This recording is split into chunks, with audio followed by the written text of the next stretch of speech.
es necesario revisar estas cosas porque vamos a hablar de varias ubicaciones físicas, vamos a hablar del sentido de la circulación, de los cortocircuitos de derecha e izquierda, y si ustedes no tienen la cosa clara, van a estar en la nube. Entonces vamos a revisar rápidamente la anatomía y fisiología. No lo he hecho en otros aparatos y sistemas porque no es probablemente tan necesario. En cardiología sí. ¿Qué otro aparato es? ¿En nefrología? Nefrología también. Vamos a revisar un poco la estructura del riñón, cómo funciona la nefrona, que es la unidad básica, qué tal es. Y dice que, Así que él me dijo que dependiendo del segmento, ¿no? En nefrología vamos a tener que revisar el ácido básico para volver sobre lo que les dije, ¿no? Sobre la interpretación de la Acidosis, alcalosis. Exacto, ya, ok. Entonces el corazón, ya habíamos esto también conversado antes, tiene dos cámaras superiores y dos cámaras inferiores, ¿no? Dos aurículas, aurícula derecha, acá está, aurícula izquierda, que está por acá, y dos ventrículos, ventrículo derecho, ventrículo izquierdo. Desde el punto de vista anatómico, las cavidades del lado derecho son completamente distintas al lado izquierdo, por una cuestión básica, de su función. Las cavidades del lado derecho, empezando por la aurícula, reciben sangre del cuerpo, sangre no oxigenada, por la vena cava superior, acá está la entrada de la aurícula derecha, y de la vena cava inferior, que es toda la mitad inferior del cuerpo. Entonces, estas venas llegan a la aurícula derecha, de ahí pasan simplemente por diferencia de presiones al ventrículo derecho. Y el ventrículo derecho, esta sangre luego es impulsada por la arteria pulmonar, acá está la arteria pulmonar con su rama derecha y rama izquierda, hacia los pulmones, ¿no? Y luego la arteria pulmonar se subdivide en múltiples divisiones. Y ustedes saben que la arteria pulmonar es la que lleva la sangre no oxigenada a los pulmones. ¿Para qué? Para que lo oxigenen. Para el intercambio gaseoso, ¿no? Para la hematosis, para que esa sangre luego en los capilares reciba el oxígeno y retorne, ¿no? Retorne hacia el corazón a través de las venas pulmonares, que son 4. Ahí están las 4. ¿Se dan cuenta? Ahí están. Acá están. Ajá. ¿Ven o no ven? Hay dos, los tres están atrás. Ahí están. Ahí le han representado las 4. En realidad, ya. en realidad, sí, pues efectivamente. En realidad están un poco más atrás dos de ellas. Pero están ahí en la aurícula izquierda. Igual por diferencia de presiones la sangre pasa de la aurícula al ventrículo, y ahora vamos a ver el ciclo cardíaco, que es la manera como funciona el corazón. Y finalmente desde el ventrículo izquierdo la sangre es expelida hacia la arteria aorta, hacia toda la economía del cuerpo, ¿no? Y luego vamos a ver las ramas de la aorta en otra gráfica. El punto es que el ventrículo derecho, aunque acá pareciera más o menos igual, es distinto al ventrículo izquierdo. Aquí este dibujo no es muy exacto desde el punto de vista anatómico. El ventrículo derecho es un ventrículo delgado, de paredes delgadas. Sí trabeculado, pero de paredes delgadas. ¿Por qué? Porque el ventrículo derecho, y en general las cavidades derechas, manejan bien volúmenes. ¿Ok? Están diseñadas para manejar volúmenes, no así para manejar exceso de presión. A la inversa, el ventrículo izquierdo maneja bien las presiones, ¿ok? Está diseñado para manejar presiones. ¿Contra qué presión tiene que trabajar? Contra la presión del cuerpo, la presión que hay en toda la vasculatura arterial del cuerpo. El ventrículo izquierdo tiene que manejar presiones mucho más altas. Para que se den cuenta ustedes, la presión sistólica del ventrículo izquierdo es la presión que manejamos nosotros en el cuerpo. Sí. En promedio 120. En cambio, la presión sistólica del ventrículo derecho es la presión que se maneja en el capilar, que regularmente es menos de 20 milímetros de mercurio. O sea, 20 por aquí la presión sistólica que maneja el ventrículo derecho, 120 por aquí la que maneja el ventrículo izquierdo. Y en realidad es menos de 20. Y entonces, el ventrículo izquierdo, desde el punto de vista anatómico, es más grueso. ¿Okay? Las paredes son mucho más gruesas. Aquí les digo que este dibujo no es muy exacto desde el punto de vista anatómico, pero les digo, el ventrículo izquierdo es mucho más grueso, las paredes son mucho más gruesas, porque tiene que manejar una sobrecarga de presión, ¿no? Entonces el ventrículo izquierdo maneja presiones, el ventrículo derecho maneja volúmenes. Lo inverso, cuando ocurre lo inverso, ambos ventrículos claudican rápidamente. Cuando el ventrículo derecho está sometido a una sobrecarga de presión, claudica. Cuando el ventrículo izquierdo está sometido a una sobrecarga de volumen, claudica.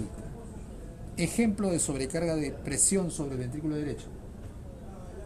Insuficiencia con fallo cardíaco. No, esa es la consecuencia. Imagínense algo que esté produciendo sobrecarga de presión en el ventrículo derecho. Sobrecarga de presión. Algo que esté obstruyendo, por ejemplo, el pasaje de sangre en las ramas o en la arteria pulmonar. TEP. TEP. TEP masivo es el ejemplo típico de sobrecarga de presión en el ventrículo derecho. ¿Qué ocurre? Imagínense que hay un trombo que tapa una arteria pulmonar, el tronco de una arteria pulmonar, la derecha o la izquierda. Entonces, súbitamente se incrementa la presión porque está contra un obstáculo. Tiene fijo. que hacerlo pasar. Y entonces, súbitamente el ventrículo derecho falla. Se produce falla cardíaca derecha aguda. ¿Cuáles son los signos de falla derecha? Hepatomegalia, ingurgitación yugular. Ingurgitación yugular. No hay tiempo para que crezca. Pero, no hay tiempo para hepatomegalia. Ingurgitación yugular. La ¿Qué más? disnea sería también. No, la disnea no es signo de falla derecha en los días. Pero no era por consecuencia también. La disnea será consecuencia de la embolia. Ah, ya. Estoy hablando de falla derecha aguda. Congestión o ingurgitación yugular, sí. ¿Cómo? Pulmonar, el lado, Cianosis. congestión pulmonar. No hay congestión. Si no pasa la sangre. Está ventilado pero no está en profundidad. Así es. Ingurgitación yugular. Cianosis, doctor. Cianosis no es por la falla derecha. Cianosis es por la... ¿Qué? Cianosis ¿Sería por qué? por el enfisema. No, en Sería este por- caso estamos hablando de Ah, embolia ya, en pulmonar. este caso. ¿Por qué el paciente estaría cianótico? Porque no está ventilando la sangre. No está ventilando la sangre. Ya. Porque la ¿No está sangre no ventilando? llega. No O está sea, profundiendo. no está ventilando, pero porque no llega. Justamente porque no Está se ventilando perfunde. porque no llega. No, es que... Ya, ponte ya. No se limpio. perfunde. No se perfunde. La sangre que está siendo Ajá, ventilada. la sangre que está- No, o sea, no hay que debe- perfusión. ajá, no Hay debe ser alvéolos ventilada. ventilados pero no perfundidos. Ajá. ¿Eso cómo se llama? Eso se llama insuficiencia respiratoria tipo. No, ese fenómeno Ese fisiopatológico. fenómeno, alteración de la. Tipo Shunt, no, es el otro. Es el tipo de- espacio ese muerto, muerto. ese ahí. Tipo espacio muerto. ¿Ok? Ese es el mecanismo de la hipoxemia, es el mecanismo de que la hemoglobina reducida aumente y por eso se produce la cianosis. Efectivamente, cuando la falla derecha es aguda, básicamente lo único que vas a ver es ingurgitación yugular y congestión hacia el lado derecho. Si pasa un tiempo podrías ver edema, pero agudamente lo que vas a ver es ingurgitación yugular, va a haber hipotensión, ese es otro signo de falla derecha aguda, severa, va a haber hipotensión, porque no está pasando el volumen. Al no pasar el volumen, El porque otro hay se una queda obstrucción, sin- el otro lado se queda con menos volumen, por eso va a haber hipotensión. Si la falla derecha es masiva por un TEP masivo, el ventrículo se dilata, se infarta. No, eso no se llama cardiomegalia, se llama dilatación porque es agudo. Entonces, se dilata y puede, al dilatarse mucho, influir en la función del ventrículo izquierdo. Hay una interdependencia entre el ventrículo derecho y el ventrículo izquierdo, porque ambos comparten una estructura común. ¿Cuál es? Entonces, El septum interventricular, correcto. Entonces, ¿qué pasa si yo agudamente hago que el ventrículo derecho se dilate demasiado? En un momento determinado voy a empujar el ventrículo izquierdo y voy a afectar su función. Voy a tener un obstáculo restrictivo para que el ventrículo se mueva. Básicamente en la diástole, ¿no?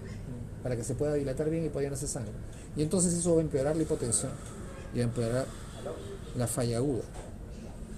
De hecho, cuando el paciente tiene un TEP masivo y el paciente tiene shock, porque tiene hipotensión, tiene shock, estamos nosotros como cardiólogos obligados a hacerle una ecocardiografía urgente. ¿Qué tal? ¿Cómo está? Buenas.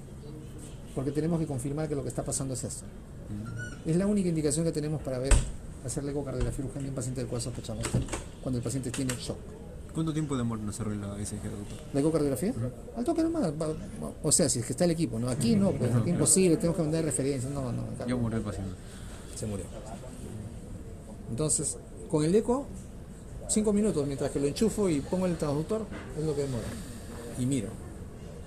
Se va a ver el ventrículo derecho dilatado y hipokinético. Vamos a ver algunas manifestaciones que en este momento no vale la pena que ustedes sepan, pero justamente como se dilata mucho, van a ver que hay discordancia en la contracción del ventrículo. ¿Qué pasa? Haciendo paréntesis, ¿he visto máquinas como del tamaño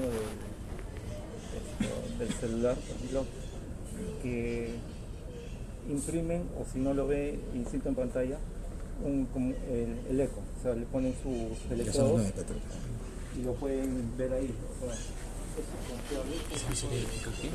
¿Ya electrocardiograma? ¿El otro? Sí, creo que es ese, ¿no? Sí, pero hay que ver lo que estoy explicando.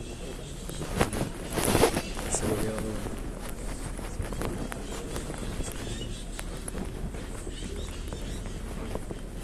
No, creo que ese es el EKG. Creo que ese es el EKG. El electrocardiograma. El que dice que es el. Ese es el otro, creo. sí, el EKG, portátil. Ajá, sí. Sí. Disculpe, ¿Qué tal, doctor? se entusiasman, ¿ves? Buenos días, doctor. Se entusiasma la gente, ¿verdad? Está bien, que siga el entusiasmo. No, sí, sí, pero Lunes hay que empezar. ¿hasta cuándo durará? No sé. Ahora sí, ingrese, doctor, disculpe. Gracias, doctor, no se preocupe, no hay problema.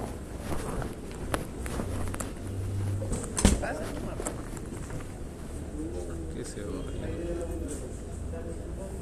Les enseño cirugía, ¿no, doctor? Sí, es sencillo. Adelante, maestro de maestros. ¿Qué tal, doctor? Buenos días, adelante. Buen día. ¿Qué tal?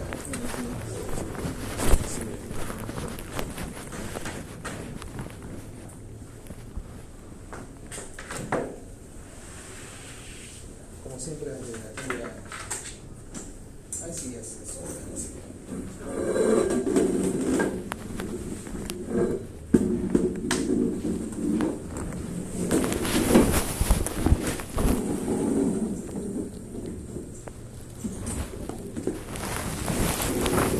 Ya, los equipos portátiles necesitan pasar una inspección por el ente regulador. En este caso, la división de la FDA que verifica la disposición, entonces no puede ser comercializado si no pasan esa inspección.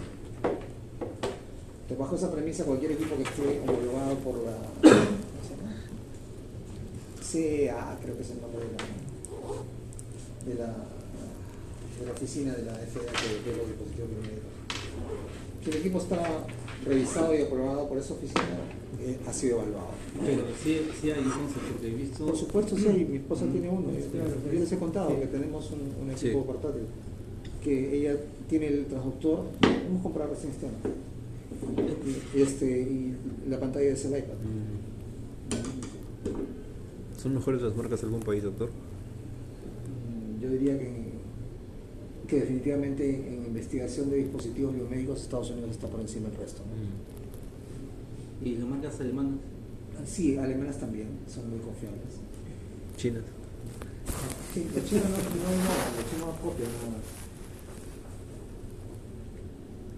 Ya, entonces le decía. Un ejemplo típico, digamos, de que tenga depresión en el ventrículo derecho es una embolia pulmonar. Y entonces va a ocurrir eso, va a haber una falla cardíaca derecha aguda, va a haber hipotensión, shock, incrustación yugular. Eso es lo que va a ocurrir en una falla derecha aguda. No va a haber tiempo para que se hinche el hígado ni para que haya edema. Lo primero que va a haber es incrustación yugular y shock. En cambio, como he dicho, que el ventrículo izquierdo maneja bien las presiones, o sea, por eso es que el paciente hipertenso, con el tiempo el ventrículo izquierdo se va remodelando hasta que, bueno, finalmente si el paciente hipertenso no recibe tratamiento y sigue con presiones muy altas, el ventrículo se empezará a hipertrofiar, a engrosar. Es lo mismo que cuando uno hace ejercicio, ¿no? Cuando uno somete un músculo a mucho esfuerzo, lo que va a ocurrir con el músculo es que se hipertrofia. Lo mismo pasa acá. El ventrículo izquierdo, que es el músculo cardíaco, se hipertrofia porque tiene que luchar con una resistencia mayor de la regular. Eso pasa con los hipertensos también. Eso pasa con los hipertensos, estoy hablando de los hipertensos. No, sí, con los que tienen ya varios años. Eso, acabo de hablar de eso. Sí. Te está llegando el... No. Eso es lo que acabo de decir. Ujú. Te está despertando recién. No, Estoy pensando en todo lo que usted está diciendo.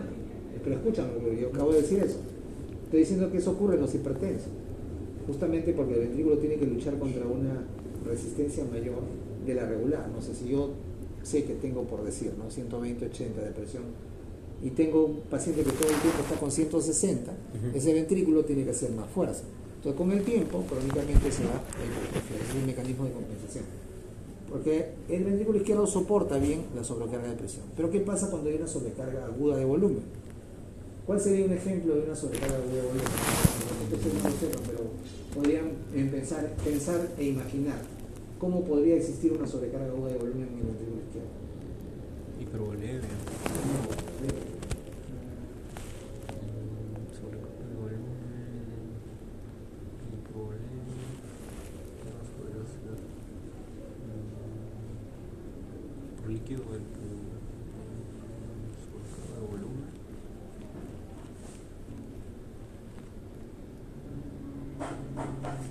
Ya, imagínense ustedes saben que saliendo del corazón está la arteria aorta, ¿no? Sí, el tronco, el callo. Eso es está privilegiado la pulmonar, pero bueno, está por acá atrás. Entonces hay una válvula que es la válvula. La válvula aórtica. La válvula aórtica o las válvulas Semivalares. pulmonares, las válvulas de la aorta y de la pulmonar, tienen como función mantener el flujo en un solo sentido, ¿no? Como en toda válvula, ¿no? O sea, la sangre va en ese sentido. Y si intenta regresar, Se cierra. se cierra. Ajá. ¿Ok? Imagínense ustedes que la válvula aórtica es afectada por algo que la destruye y evita que cumpla su función. ¿Qué va a pasar? La sangre Va a regresar. se llama insuficiencia aórtica, insuficiencia de la válvula aórtica, que puede ocurrir por múltiples causas. Pero, por ejemplo, un paciente que tiene una endocarditis infecciosa y se destruye la válvula aórtica agudamente, ya no hay válvula, entonces la sangre sube y baja, sube y baja. Y ahí se produce una sobrecarga de volumen, que puede ser aguda, como en el caso de una endocarditis infecciosa, o puede ser crónica en el caso de una insuficiencia aórtica de la válvula aórtica crónica, ¿no? Es Y una es Muset. degenerativa. ¿Ah? Es una de Muset. Yo te he dicho que eso no vas a ver, y eso es cuando uno no interviene, pero está toda su vida ahí, el señor. Entonces, ¿El estenosis aórtica también podría ser, doctor? no, esto no es sobrecarga de qué? De presión. De presión, pues, porque tengo una obstrucción fija. Esta no se Entonces, mueve. lo que tiene que hacer el ventrículo es luchar contra la obstrucción. ¿Qué va a pasar en el ventrículo izquierdo? Pero el ventrículo izquierdo no se Respóndeme, le... ¿qué va a pasar con el ventrículo izquierdo en la estenosis aórtica? Se va a hipertrofiar Se va a también. hipertrofiar también. Pero el ventrículo izquierdo no se le dan bien las presiones, doctor. Por eso, pero tiene que modificarse para Hay mantener la dos presión. formas de hipertrofia. Más bien, si hay una sobrecarga de volumen, lo que ocurre ahí es el ventrículo se Ahí se va a dilatar. se dilata. Sí, sí, sí. ¿Ok? Se vuelve como el derecho. No se vuelve como el derecho, se dilata. Se dilata. Anatómicamente no es como el derecho, se dilata porque no soporta la sobrecarga de volumen, no maneja bien la sobrecarga de volumen. Doctor, y La sobrecarga de presión la maneja hipertrofiándose. ¿Y la pericarditis fibrinosa se podría producir? También una... En cualquier pericarditis de cualquier tipo, lo que hay es restricción del corazón. no O le sea, deja hay una fluir. jaula que deja que impide que se distiende en la diástole, ¿no? Entonces ahí lo que va a ocurrir es simplemente que con el tiempo lo que vamos a tener es que se van a disminuir los volúmenes, la presión va a bajar, pero la fisiopatología es otra. Ahí no hay una sobrecarga de presión, no hay. lo que hay es en realidad una restricción. Ya, ¿ok? Entonces esa es la anatomía, aurícula derecha, ventrículo derecho. A la aurícula llegan las venas cavas superior, venas cavas inferior. Del ventrículo derecho sale la arteria pulmonar con su rama derecha e izquierda que va hacia los pulmones, donde se realiza el cambio gaseoso, la hematosis, y la sangre oxigenada regresa al corazón por Venas pulmonares. las venas pulmonares que desembocan en la Aurícula izquierda. de ahí la sangre oxigenada pasa Al ventrículo izquierdo. y el ventrículo izquierdo se eyecta a través de la La aorta. hacia el resto del cuerpo y el ciclo continúa. ¿Ok? Las válvulas que están entre las cavidades cardíacas también son válvulas semilunares, tienen un nombre especial. La de la izquierda se llama La izquierda se llama la mitral. la mitral. La de la izquierda se llama La tricosfera. la trícula. La mitral es bicúspide, o sea, tiene dos válvulas, ¿no? Como una boca, así que se abre. La tricúspide tiene Tres. válvulas. ¿Cuántas válvulas tiene la aorta y la pulmón? Dos. Tres. Tres. ¿Ok? O sea, un trombo puede venir de acá, ¿De dónde se cae? de la vena cava superior, y luego también a la aurícula derecha, de la ventrícula derecha, y hacia con la arteria pulmonar. Eso es lo del que así funciona, porque se está viniendo desde acá, desde la pierna, donde está el trombo, ¿se acuerdan, no? El trombo sigue en esa postura y el trombo viaja a través de la cava inferior, llega a la aurícula derecha, al ventrículo derecho y se va a la pulmonar. Y ahí donde quepa y pum, va a tapar. No va a pasar, o sea, por aquí va a pasar. Va a seguir todo este tránsito hasta que va a llegar a un punto en el cual se va a parar por el diámetro del vaso. Y ahí es donde va a tapar. Doctor, una consulta. En el shunt, la sangre pasa de aquí a acá. ¿En el que ya? En el shunt de tabique. El ventricular. Una comunicación interventricular. Pasa aquí a acá. ¿Por dónde va a pasar? ¿De dónde debería pasar? ¿Qué piensas tú? ¿Cuál es la lógica? Que pase de mayor presión a menor presión. Exacto. Las cavidades del lado izquierdo tienen mayor, el ventrículo izquierdo, básicamente el ventrículo, tiene mayor presión. Las cavidades manejan una misma presión desde la aurícula derecha hasta la aurícula izquierda. Ya. La presión cambia en el ventrículo izquierdo. ¿Por qué? Porque el ventrículo izquierdo lucha contra las presiones de la aorta de los ventrículos externos. ¿Okay?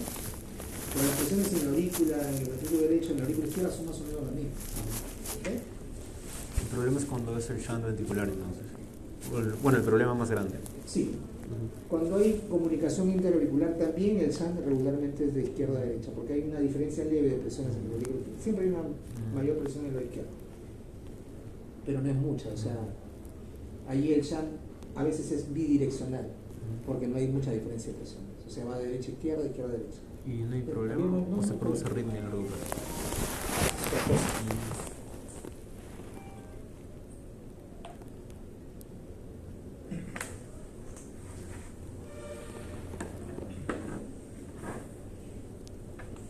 No es normal que haya un shunt. Entonces, si hay un shunt, eso va a producir una alteración primero anatómica, que es la comunicación. Esa comunicación y alteración anatómica va a producir sobrecarga de presión sobre cavidades que no están preparadas para ello, se van a dilatar, van a aumentar de tamaño, y eso después puede producir un edema. Esto es lo normal. Cualquiera por fuera de esto no es normal. Entonces, cualquier comunicación anormal va a tener consecuencias primero anatómicas, luego fisiológicas. ¿Cuánto tiempo va a pasar? Depende por el grado de la normalidad. Pero esto es lo normal, es como ustedes deben saber que ocurre regularmente. El corazón tiene una estructura en capas, ¿no? El corazón es básicamente músculo. Desde dentro hacia afuera, la primera capa es el endocardio, que es la parte que está en contacto directamente con la sangre. ¿Por qué se libera? Es porque de seguro está Simplemente una... presión para que sea blanco, ¿no? El endocardio. Entonces todo el resto, lo que está, la capa muscular, la más importante es el miocardio, ¿no? El músculo. ¿Qué se lo fuerza? Es el músculo que hace la fuerza, efectivamente. Las capas musculares del corazón no son como, no sé si en algún momento ustedes le han enseñado que hay fibras que son circulares internas y longitudinales externas. ¿Le han enseñado esas cosas? Esas cosas son falsas, no es así, ¿no? Existen fibras que son de radio de curva corto y otras que son de radio de curva largo. Entonces, por eso es que cuando uno hace un corte se ve de esa manera. En el corazón es lo mismo, existen fibras circulares, existen fibras diagonales de un lado, diagonales de otro lado. Entonces, todas ellas se entrecruzan porque el corazón se contrae de esta manera. Sí. Así. Doctor, una consulta. Ese es un movimiento mecánicamente efectivo. ¿Para qué? Allá para la sístole. Para hacer que para bombear la sangre. Para bombear la sangre. O sea, la manera como la sangre sale a mayor presión es hacer esto. Y además no solamente es esto, sino además va hacia arriba. La punta del corazón, que cualquiera pensaría que no se mueve de esta manera. O sea, imagínense que mi puño es el corazón. En diástole y en sístole se mueve así. O sea, no solamente hace este giro y se exprime la sangre, sino que además se eleva un poco. Esa es la manera real como se mueve el corazón. ¿Cómo lo hemos determinado? Por ecocardiografía. Porque hemos visto que la punta se desplaza, que la punta gira. Todas esas cosas las podemos ver en la ecocardiografía. y somos capaces de medirlas actualmente, ¿no? Cuánto se llama el spin rotatorio del corazón, ¿no? Y cuánto se desplaza la punta. O sea, todas esas cosas podemos medirlas actualmente por ecocardiografía. Y por eso sabemos que el corazón se mueve de esa manera. Doctor, Cualquier otra cosa que le hayan dicho es falsa, ¿no? doctor, una consulta. Las arterias, las circulares internas, se dan como, supuestamente como anillos, ¿no? O es que son diagonales, pero simplemente No, o sea, poco son de radio de curva corto, ¿no? O sea, si quieren así, Claro, como... ¿no? ajá, Las espiral. otras son así. Ajá. No es que estén así, ¿no? Pero ambas son diagonales entonces, sino que diferente. Sí, porque la grado. efectividad siempre es hacer esto. Mm. Este movimiento de tiroides es lo que es más efectivo desde el punto de vista mecánico para la función que tiene la fibra muscular en el corazón, por ejemplo, y en los vasos. ¿Ok? Ya, entonces, el corazón, la mayor parte es miocardio, es fibra muscular, pero además tiene pegadito la grasa que está por donde pasan Con el epicardio. las arterias coronarias. y las venas, ¿no? Los vasos coronarios. Se llaman coronarios porque son del corazón. Inmediatamente por encima de eso está la primera capa de pericardio, que es el pericardio seroso, o también llamado epicardio. Es el pericardio visceral. Hay un espacio pericárdico donde hay un líquido, que es el líquido pericárdico, que es una cantidad pequeña, que tiene como función evitar Que el corazón no haga daño a los otros evitar órganos. la fricción, evitar la fricción. Y como el corazón late y al latir aumenta y disminuye de volumen, eso está en continuo movimiento y eso evita la fricción. Y luego, ya externamente, está el pericardio seroso, la capa parietal, ¿verdad? O sea, acá está. Y luego el pericardio, o sea, el pericardio parietal tiene dos capas, seroso y fibroso. Fibroso porque efectivamente es más duro. Cuando uno diseca, se deben acordar, ¿no? Hay una capa que es dura. Es blanco. Es más blanca, exacto. Por eso está así de ese color. Es blanca. Y es más dura. Entonces ustedes atraviesan eso, es el pericardio fibroso. La capa pericardio. Y luego llegan, abren el espacio pericárdico, pegadito está el pericardio la capa parietal más fina, que es el seroso, y luego está el espacio pericárdico, y luego ven una película pegada al corazón. Ese es el pericardio, o el epicardio, ¿no? El pericardio seroso, que es el epicardio. Y luego abren eso y ya está el corazón. Esa es la estructura del corazón desde dentro hacia afuera. Endocardio, miocardio, epicardio. Entonces, cuando yo les diga endocarditis infecciosa, ¿dónde está sentada ella? Las vegetaciones se forman, ¿no? Yo le digo pericarditis constrictiva. El pericardio. ¿Cuál es el que duele? ¿El pericardio seroso o el pericardio visceral o el pericardio parietal? Duele el parietal. Siempre duele el parietal, igual que la pleura. pleura. ¿Quién inerva el pericardio parietal? El vago. No. No se llama. El frénico. Por eso les he dicho, cuando hay infarto y se produce dolor en la mandíbula, el hombro izquierdo. Por eso, por el frénico. Por el frénico. ¿Okay? El pericardio parietal, en general, no solamente el fibroso, sino el pericardio parietal está inervado por el nervio frénico. ¿Okay? Lo que duele siempre es el pericardio parietal. El visceral no tiene inervación. El visceral por debajo, subepicárdico, se encuentra la grasa. Por eso se llama la grasa subepicárdica.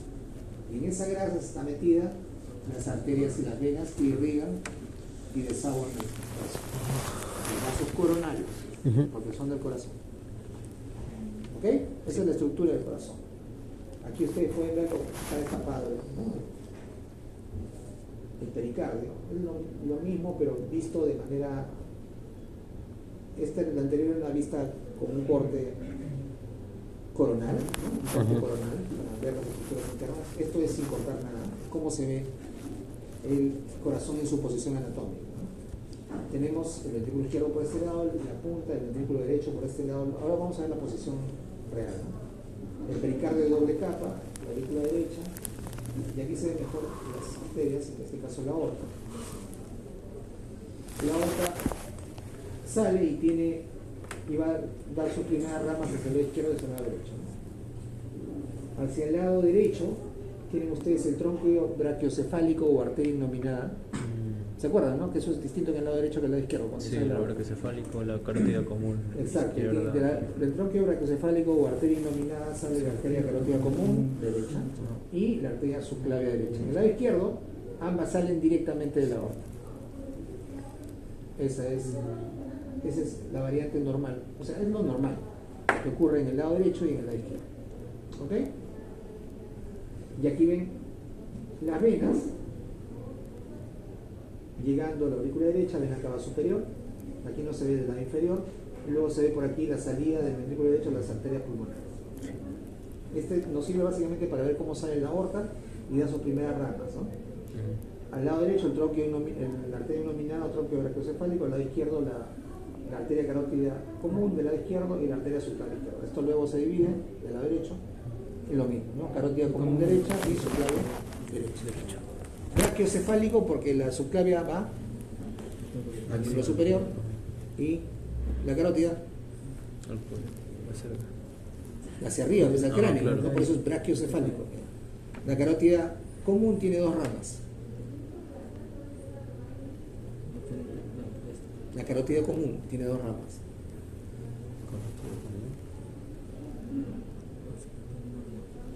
Derecho e izquierdo. La carótida común. Articulares.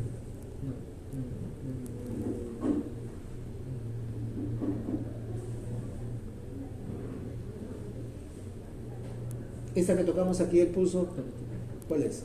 La ¿Pero cuál?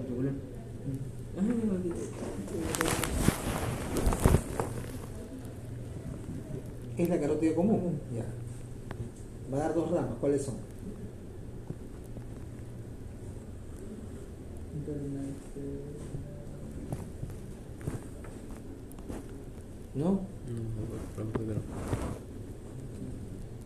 ¿No? ¿No me echan también? ¿No se acuerdan? Dos ramas, carótida interna y carótida externa. ¿La carótida interna dónde va? La carótida interna iba hacia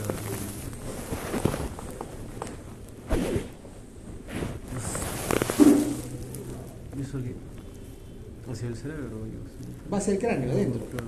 Es la responsable de todas las ramas que irrigan los órganos que están dentro del cráneo. Y la externa Hacia toda la cara. hacia la cara. Por eso es que la más importante desde el punto de vista de evaluación con clínica y ecocardiográfica es la carótida interna. Cuando hacemos un Doppler carotidio, miramos la interna, básicamente. Nos interesa la interna. Porque la interna, si se pone una placa y esa placa se desprende, ¿se va hacia dónde? Hacia el cerebro. Hacia el cerebro. DCV. Embólico. Por embolia. El otro mecanismo para DBC isquémico es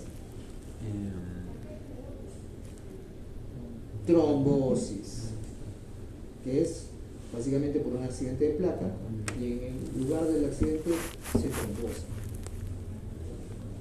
¿Ok? Sí. ¿Qué es la trombosis? La trombosis es la rotura de una placa. No, eso es Esa es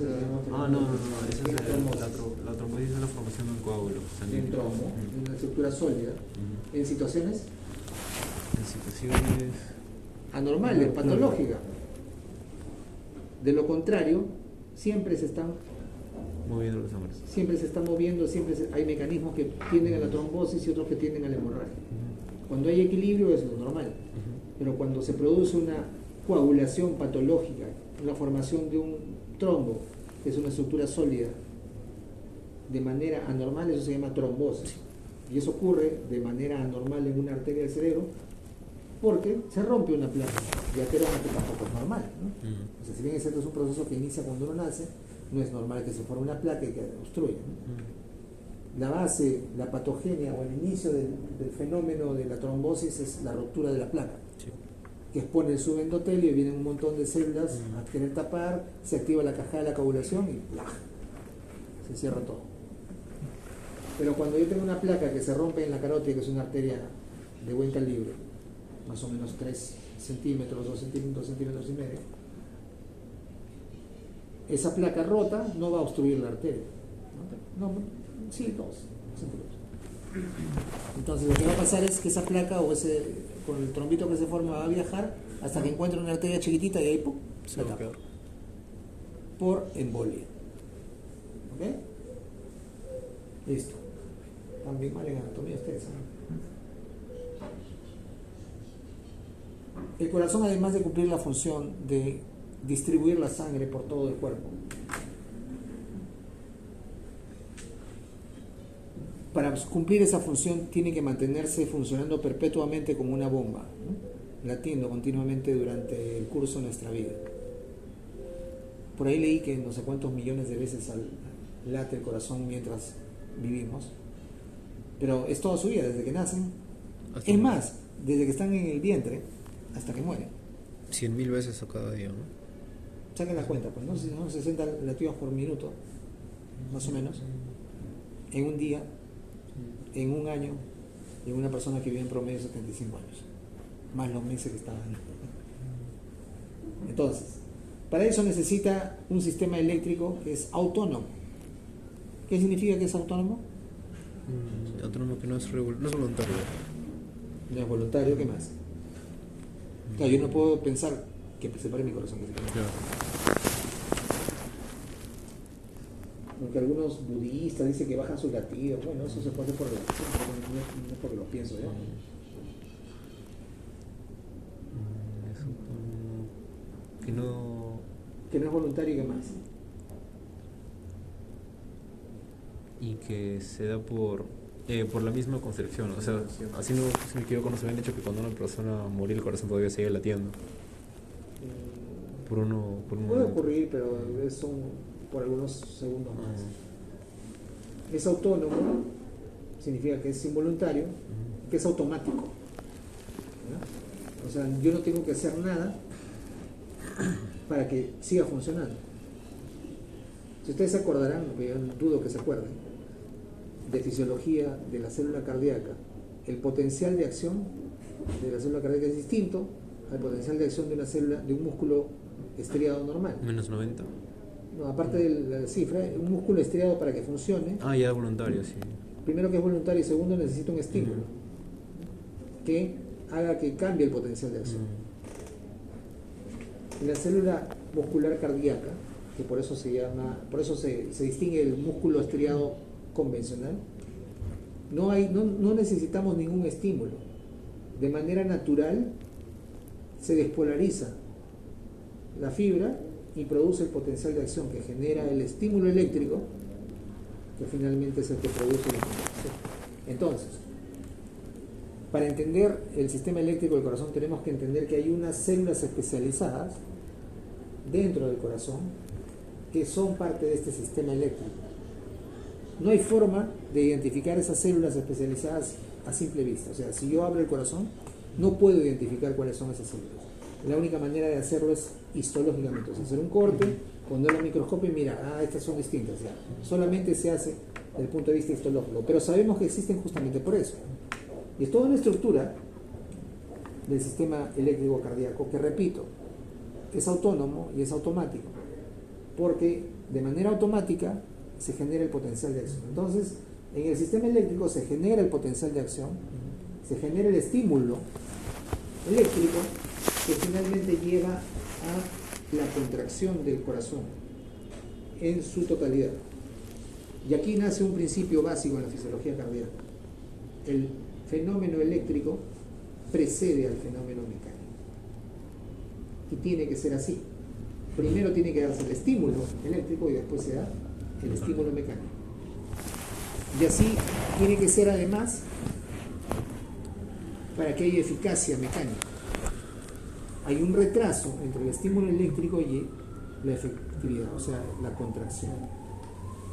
Hay un retraso también entre la contracción de las aurículas y la contracción de los ventrículos. ¿Se imaginan ustedes si se contraen las aurículas y los ventrículos al mismo tiempo? No pasaría la sangre de las aurículas a los ventrículos. Es como normalmente ocurre, ¿no? O sea, se contraen primero las aurículas, se abren las válvulas, pasa la sangre y después se contraen los ventrículos. Justamente por esto, porque el estímulo va viajando desde arriba hacia abajo. porque el fenómeno eléctrico precede al mecánico y por eso, y además por anatomía y por la disposición del sistema, primero se contraen las aurículas, pasa la sangre y después se contraen los ventrículos. Entonces, esa contracción de esa manera secuencial, no al mismo tiempo sino secuencial, permite la eficacia mecánica del corazón, que la sangre circule y luego se eyecte como debe ser. ¿Me están entendiendo, verdad? Sí. Cada vez que yo hable del ciclo voy a hablar en un lado. En lo que ocurre en un lado ocurre simultáneamente o con una diferencia de tiempo pequeña al otro lado. Ocurre con una diferencia de tiempo porque luego, como les voy a explicar para que entiendan, las válvulas del lado derecho, por ejemplo, se abren primero que las del lado izquierdo y las válvulas del lado izquierdo se cierran primero antes que las del lado derecho. O sea, en conclusión, las válvulas se abren primero las derechas y se cierran primero las izquierdas. Esto es una conclusión, una forma de sistematizar el conocimiento para que ustedes no se olviden cómo ocurre la dinámica en el corazón. El fenómeno eléctrico precede al fenómeno mecánico. Las aurículas se contraen primero y luego se contraen los ventrículos. Las válvulas derechas se abren primero y las izquierdas se cierran primero. El lado derecho o el ventrículo derecho soporta o maneja bien los volúmenes, pero no maneja bien las presiones, a la inversa. El izquierdo maneja bien las presiones y no maneja bien los volúmenes. Estas mnemotecnias, estas formas de enseñar son para que ustedes no se olviden nunca. Es una consecuencia de todo lo que sabemos de la fisiología del corazón. Las aurículas se contraen primero, ¿no, doctor? Claro, porque tiene que pasar la sangre de las aurículas a los ventrículos. Si no, no hay forma. Imagínense que se contrayeran todo al mismo tiempo. ¿A dónde va la sangre? No se mueve. A ningún lado. No se mueve, simplemente no se mueve.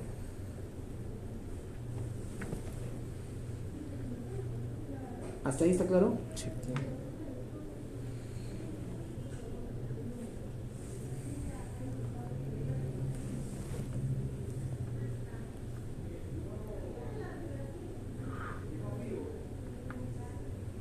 Ya, entonces, el sistema eléctrico cardíaco está formado por varias estructuras que se detectan a simple vista, ¿verdad? ¿Sí? Si yo abro el corazón, miro, ¿puedo detectar las estructuras del sistema eléctrico? No se duerme. Entonces, no se detectan a simple vista, se detectan solamente por microscopía. ¿De dónde parte el impulso? Del nodo sinoauricular o sinoatrial o nodo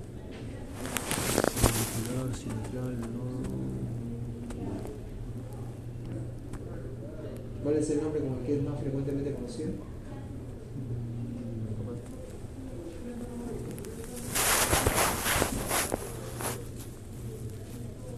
Sinusal. ¿No le escuchado el nombre? Sí. No, sinusal. O sinoatrial o sinoauricular. De ahí parte el estímulo. La frecuencia del nodo sinusal es regularmente entre 60 y 100, y menos de 100. O sea, el nodo sinusal funciona a esas frecuencias. El estímulo que envía va a ser para la tira de esas frecuencias. Y bueno, claro, más rápido a veces. Vamos a hablar luego del... ¿Tengo un gráfico de eso? Creo que no, pero ya, vamos a aprovechar para hablar de eso. El nodo sinusal está en la aurícula derecha, casi en la desembocadura ¿de dónde? Casi en la desembocadura de la válvula. De la cava superior. De la vena cava superior. Esa es la localización anatómica del nodo sinusal. Es un conglomerado de células que está en esa zona y es donde se origina regularmente el estímulo cardíaco. Ahí nace el estímulo para la contracción. De allí, a través de fibras internodales, se transmite el estímulo hacia la siguiente estructura importante, que se llama nodo aurículo-ventricular, nodo AB. El nodo aurículo-ventricular, como ustedes están viendo, está prácticamente casi en el límite donde se inserta la válvula aurículo-ventricular del lado derecho. ¿Cómo se llama esa válvula aurículo-ventricular? Justamente se encuentra ahí pegado al septum. ¿Ok?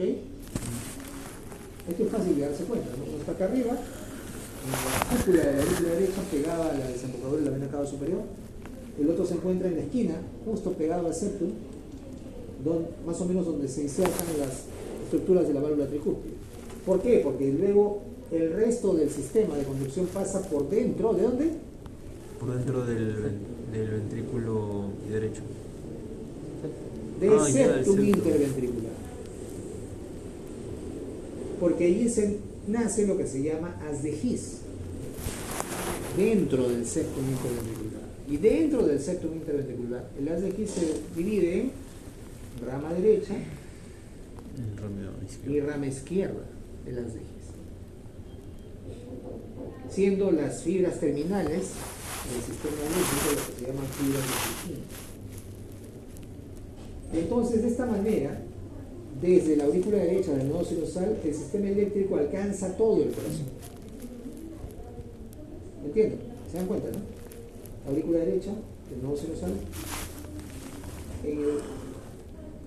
casi en el límite del septum interventricular con la inserción de la válvula tricúspide, el nodo del aurículo ventricular. Dentro ya del septum interventricular o tabique interventricular está el haz de His, y dentro también se divide en rama derecha y rama izquierda. De esa manera la red del sistema eléctrico alcanza todo el corazón, aurículas y ventrículos. ¿Ok? ¿Entendido? Así viaja el estímulo. ¿Ok? De esa manera viaja el estímulo. Desde el nodo sinusal a través del nodo auriculoventricular, haz de His, rama derecha y rama izquierda. ¿Ok? Finalmente la fibra de Purkinje. Así se organiza el sistema eléctrico. El sistema eléctrico, que es el responsable del automatismo del corazón, recibe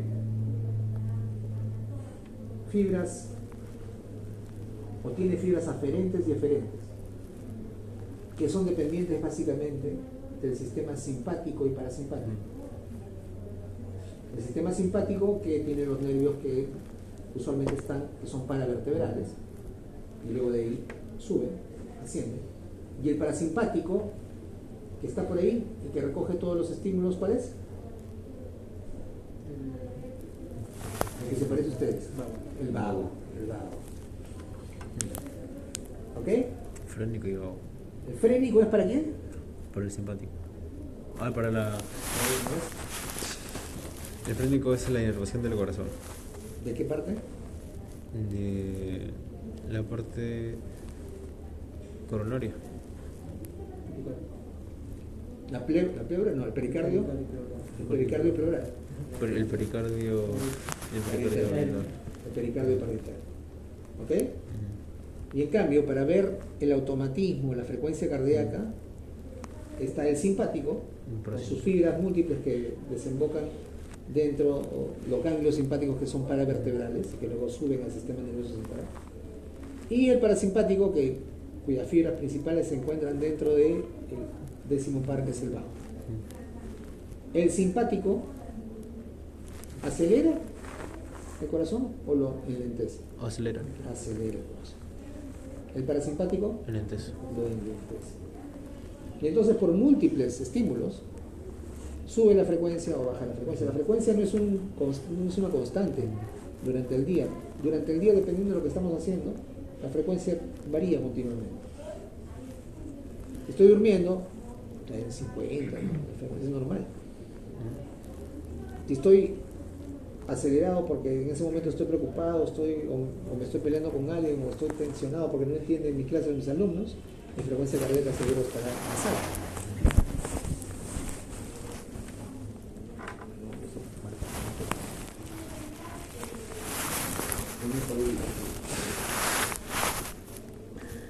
Entonces, dependiendo del estímulo y el momento, la frecuencia cardíaca va a aumentar. El simpático produce taquicardia y el parasimpático, lo opuesto, que es Bradicardia. Auriculino. Para producir esto tienen que actuar sobre el nodo sinusal. ¿Por qué? Porque el nodo sinusal comanda toda la actividad eléctrica del corazón. Si hay un estímulo que le dice al nodo 80, 80 va a bajar. Si hay un estímulo que le dice 140 porque está corriendo, 140 va a bajar. Se acelera.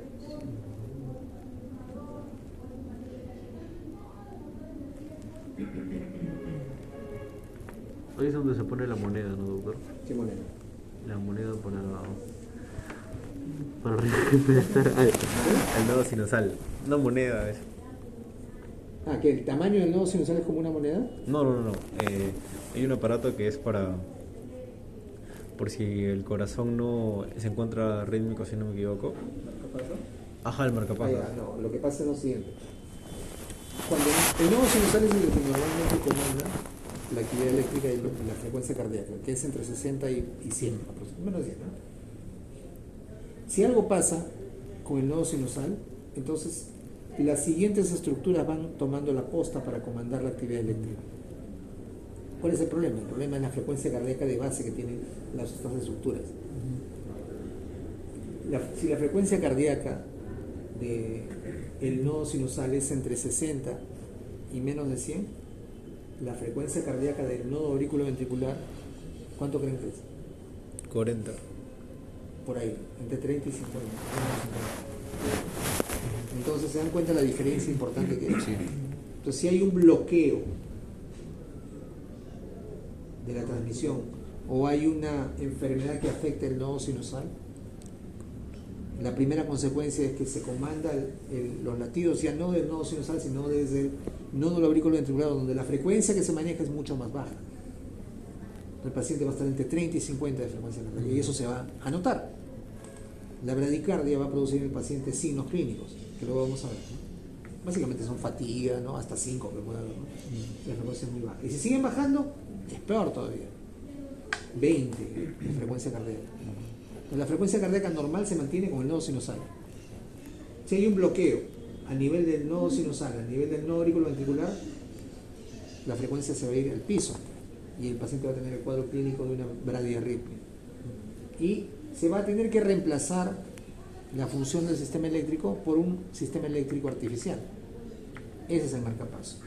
El marcapaso lo que hace es suplir la función del sistema eléctrico, genera el estímulo para que se contraiga. Por eso metemos un electrodo que estimula directamente al corazón para que se contraiga, ya no por fuera. Ese electrodo, además de estimular, sensa la actividad eléctrica del corazón.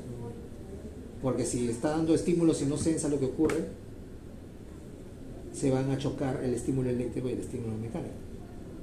¿Entienden, no? Sí. Entonces, reemplaza el sistema eléctrico del corazón el marcapaso. ¿Ok? Sí. Entonces, produce el estímulo, porque ya no lo está produciendo el nodo sinusal, y sensa la actividad del corazón, para que así pueda el corazón contraerse de manera efectiva.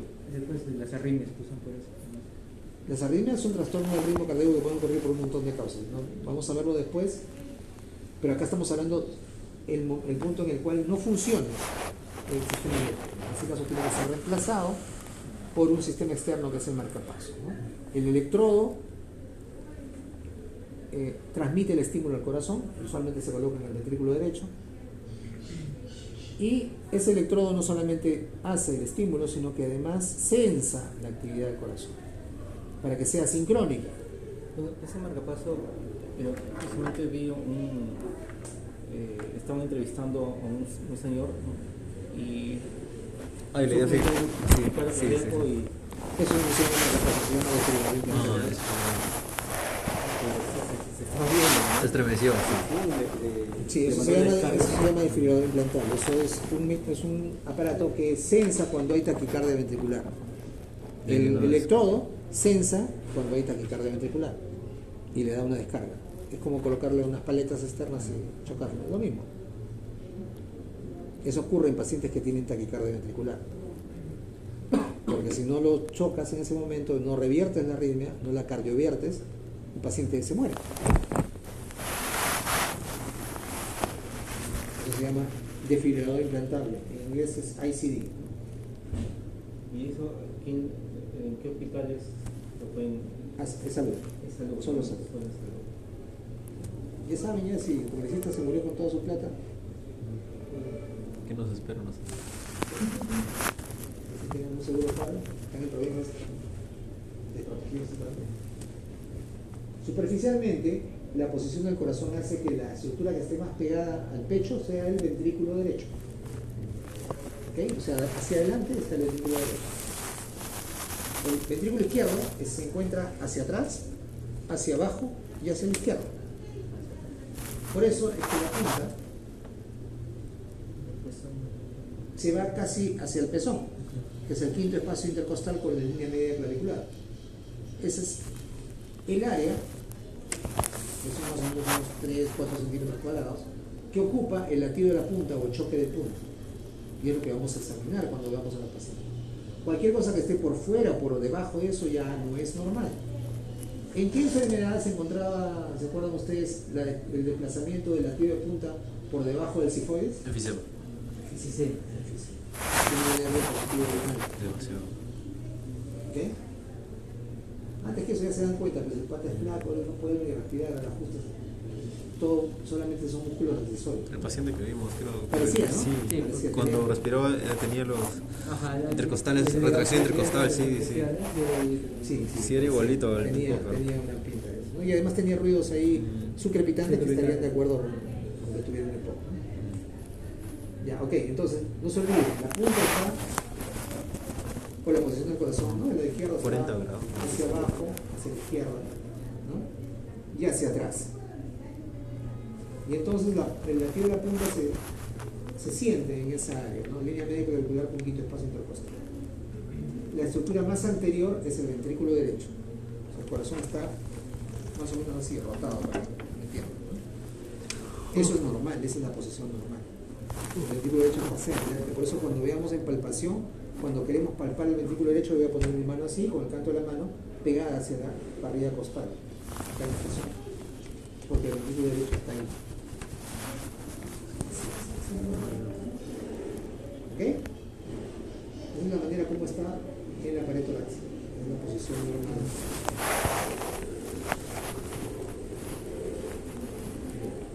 Creo que lo vamos a dejar ahí, porque si no aquí extraña ustedes que se caen de sueño.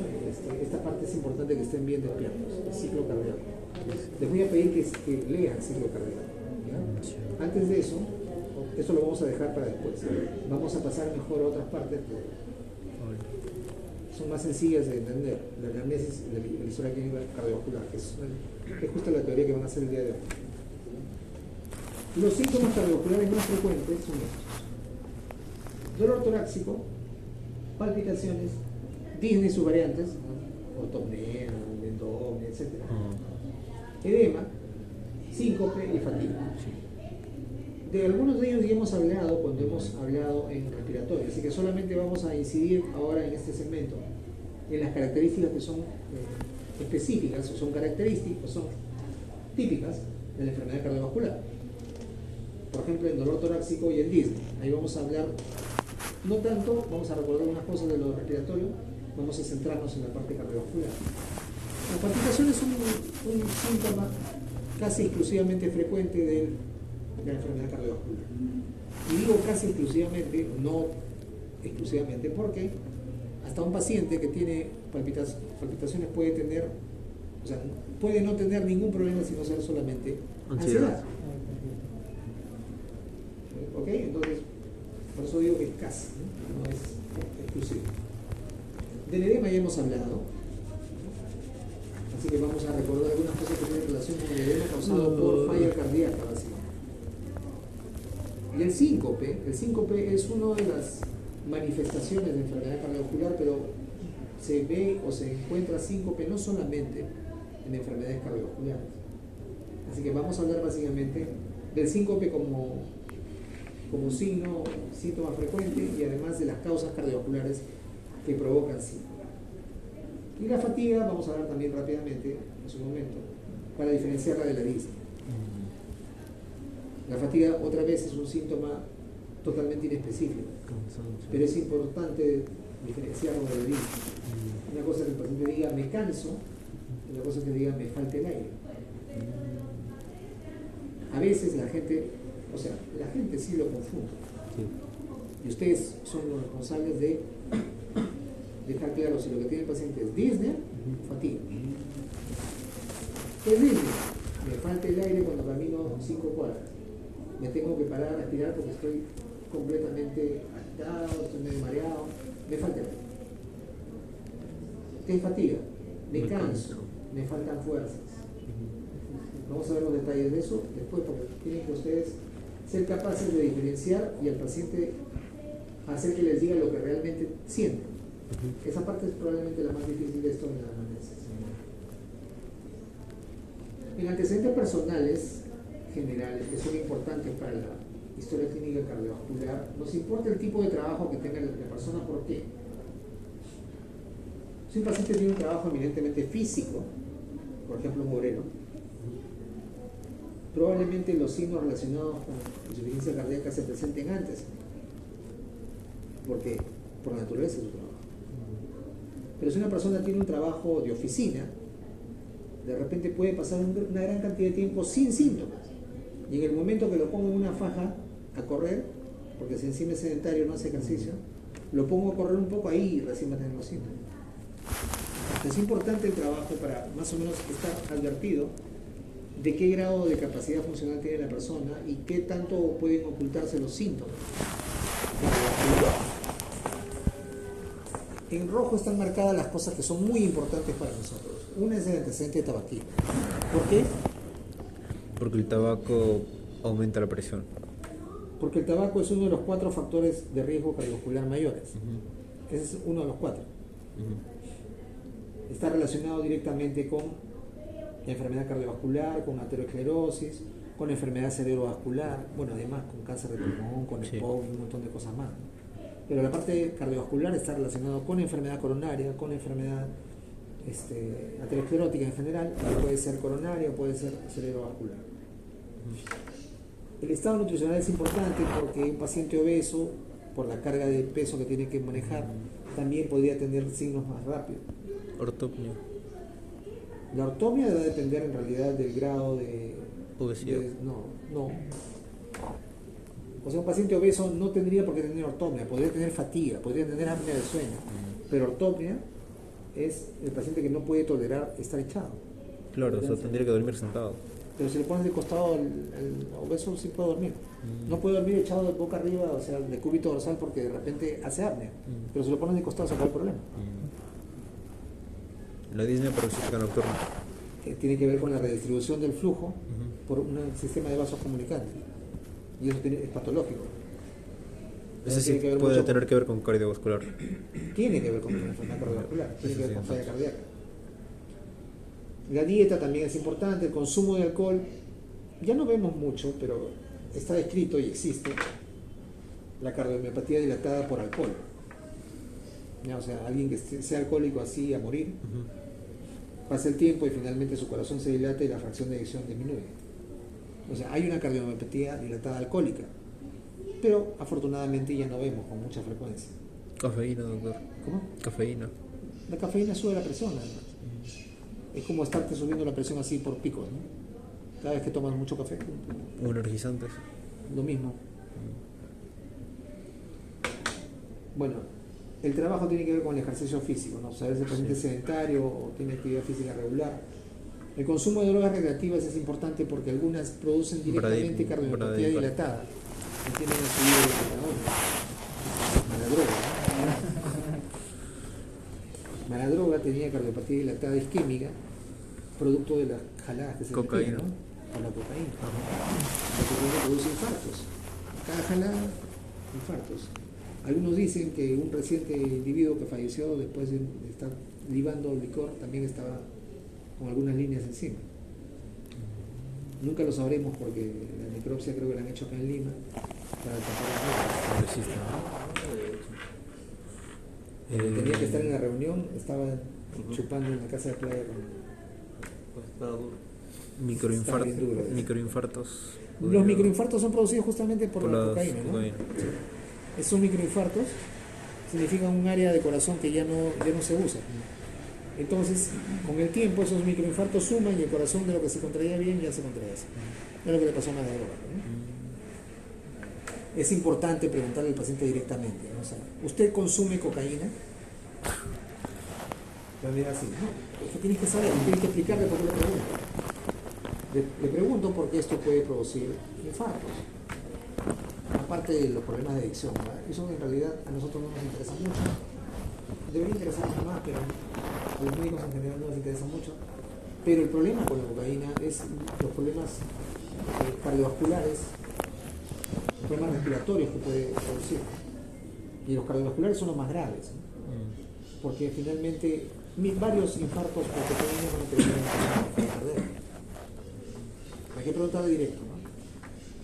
Las metanfetaminas, la verdad que pueden producir muerte súbita, pero, o sea, que produzcan problemas coronarios o vasospasmos, como es la cocaína, a largo plazo, no mucho, ¿no?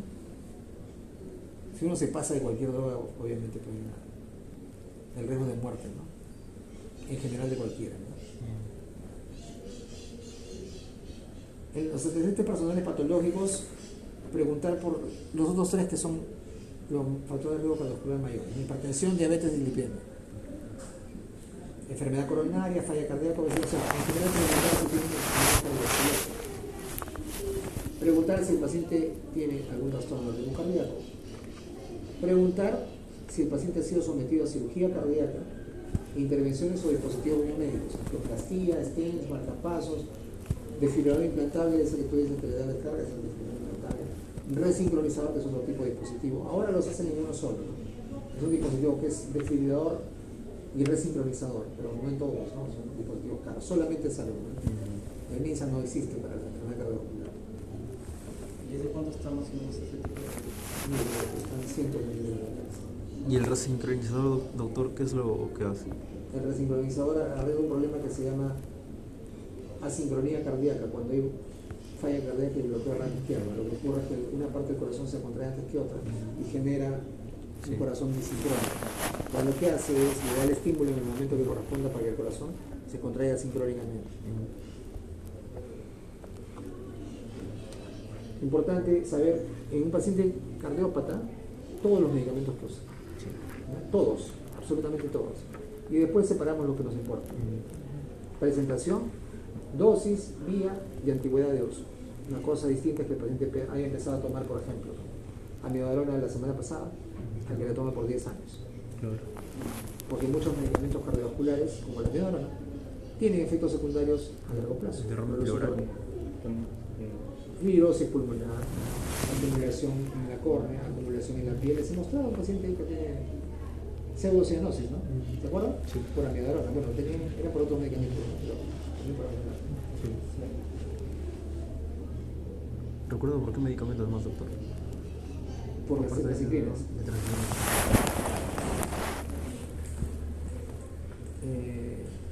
En antecedentes familiares hay que preguntar básicamente antecedentes de cardiopatías al paciente, ¿no? Con historia con probable cardiopatía.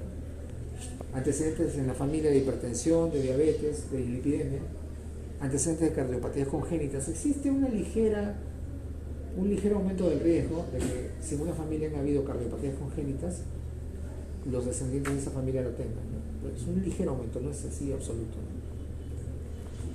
Antecedentes de muerte súbita cardíaca sí son importantes. Muerte súbita cardíaca o muerte temprana es hombres menores de 45 y mujeres menores de 55. Lo que está por fuera de eso no juega. Si le dicen, mi abuelita se murió a los 90 años de infarto, pues se murió, ya le tocaba. Varones menores de 45, mujeres menores de 55. Mi tía se murió a los 40 años y dicen que fue el corazón. Ahí sí paren la cabeza, ¿no? O sea, la hermana es humana. Ahí paren la oreja porque seguro podría haber alguna causa. La mayor cantidad de muertes tempranas en personas adultas, la mayor cantidad de esas muertes son por causa cardiovascular. ¿Cuáles son? Estas de acá: síndrome de Cutel largo, síndrome de Brugada, displasia renogénica ventrículo derecho, cardiomiopatía hipertrófica, ¿no? Frecuentemente diagnosticada post-mortem en alguien que, por ejemplo, hacía un ejercicio o era deportista calificado. Solamente le ponen el estetoscopio, no detectan nada, de repente el paciente tiene cardiomiopatía hipertrófica obstructiva, no escuchan bien, no saben escuchar bien un soplo, Empieza a jugar, adrenalina, pum, paro cardíaco y se muere. Así se han muerto varios futbolistas hace pocos años, ¿no? Así se murió un amigo mío del colegio, que vivía en mi cuadra. Nadie sabía que tenía cardiopatía hipertrófica. No, Peredo fue muerte súbita cardiovascular, o sea, se fue coronario. Tenía un amigo, yo he sido deportista destacado, y había un amigo que estaba entrenando con nosotros y se desmayó ahí entrenando. ¿Y se murió? Joven, sí. Entonces, de todos los pacientes que se mueren súbitamente, jóvenes, las principales causas de muerte son cardiovasculares y son estas. Entonces, hay que averiguar antecedentes de estas enfermedades. El QT largo, el Brugada, producen taquicardia ventricular. A eso se les pone desfibrilador implantable. Para que no se jodan. La displasia ritmogénica del ventrículo derecho, también. Pero mejor en ellos hay que esperar trasplante. ¿Y qué pasa, doctor Minsa? Los que tienen 6 obviamente no tienen seguro con esos pacientes que necesitan ese tipo Esos se mueren y nunca entran en la estadística y nadie sabe por qué se murieron. Eso es Mientras le hacemos caso a un congresista, esa gente se muere hace años. Sí. Porque no tenemos nada ni para diagnosticarlo. Paro cardíaco. Paro cardíaco es la causa de muerte de todo el mundo. O sea, lo ponen como paro cardíaco. Ah, bueno.